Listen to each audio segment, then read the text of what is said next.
पाठ 12। हाय प्रदूषण, हाय प्रदूषण, हाय प्रदूषण। आज सभी इस समस्या से परेशान हैं। प्रदूषण का अर्थ है वातावरण का दूषित होना। आज का युग विज्ञान का युग है।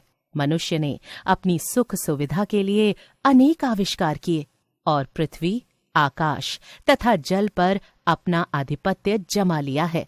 इसके साथ साथ उसने प्रदूषण की समस्या को भी जन्म दिया है। मनुष्य के शरीर को शुद्ध वायु व जल की आवश्यकता होती है, जिन्हें प्रकृति ने मनुष्य को विशुद्ध रूप में दिया था। परंतु आज प्रकृति के इन उपहारों में विकार पैदा हो गए हैं।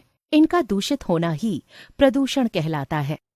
आज यह समस्या पूरे विश्व के सामने है, परंतु भारत में यह समस्या अत्यंत विकट रूप धारण कर चुकी है। मुख्य रूप से 3 प्रकार के प्रदूषण हमारे जीवन को प्रभावित कर रहे हैं: वायु प्रदूषण, जल प्रदूषण और ध्वनि प्रदूषण। वायु प्रदूषण। वायु जीवन का आधार है। वायु प्रदूषण से हमारा तात्पर्य है वायु में ऑक्सीजन की मात्रा का घटना तथा कार्बन डाइऑक्साइड व कार्बन मोनोऑक्साइड जैसी विषैली गैसों का बढ़ना। ऑक्सीजन की कमी से श्वास लेने में भी कठिनाई होती है, जिससे कई रोगों का जन्म होता है। ऑक्सीजन की मात्रा बढ़ाने वाले वनों को अधिक लगाने के स्थान पर मनुष्य ने उन्हें काटना प्रारंभ कर दिया है। आजकल यातायात के साधनों में इतनी वृद्धि हुई है कि वे हर समय जहरीला धुआं छोड़ते रहते हैं, जो वायुमंडल को दूषित बना देता है।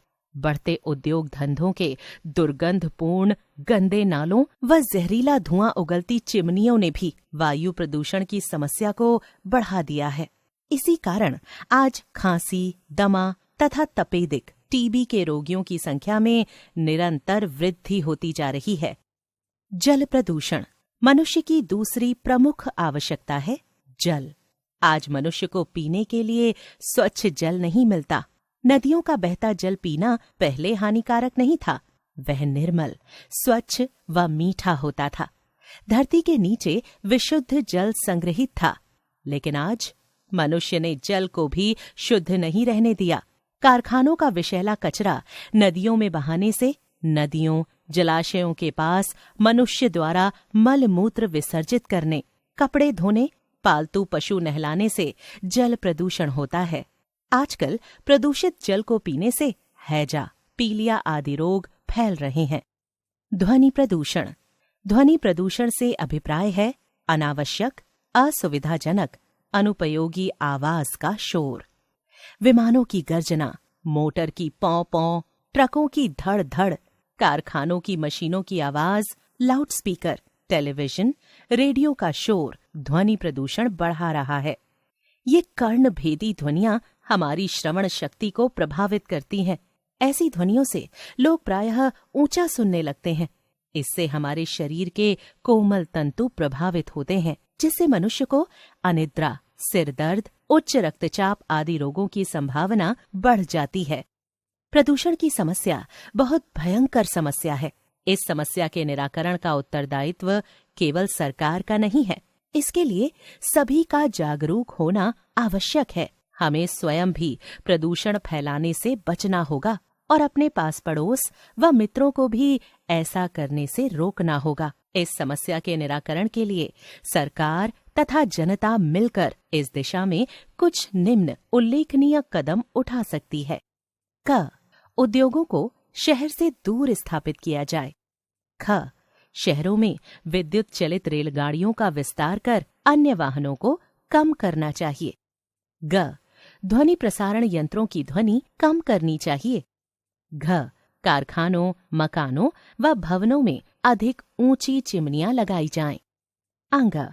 वनों की कटाई न की जाए, अधिक से अधिक वृक्ष लगाए जाएं। यदि हर व्यक्ति प्रतिवर्ष 5 पेड़ लगाने का संकल्प ले तो पर्यावरण प्रदूषण मुक्त हो सकता है। च. पीने योग्य पानी का उपयोग पशुओं के नहाने, कपड़े, वाहन आदि धोने के लिए न करने के निर्देश दिए गए हैं। तीर्थ स्थानों पर पवित्र नदियों में लोगों द्वारा तेल, साबुन आदि के प्रयोग पर रोक लगाई गई है। हम सब नागरिकों को इस ओर ध्यान देना चाहिए। अतः हमें आज के युग की प्रमुख समस्या प्रदूषण को कम करना है, जिससे मनुष्य स्वच्छ पर्यावरण में जी सकें। आज हम सबका यही नारा होना चाहिए, आओ हम सब वृक्ष लगाएं, पर्यावरण को स्वच्छ बनाएं, प्रदूषण को दूर भगाएं, जल और वायु शुद्ध पाएं।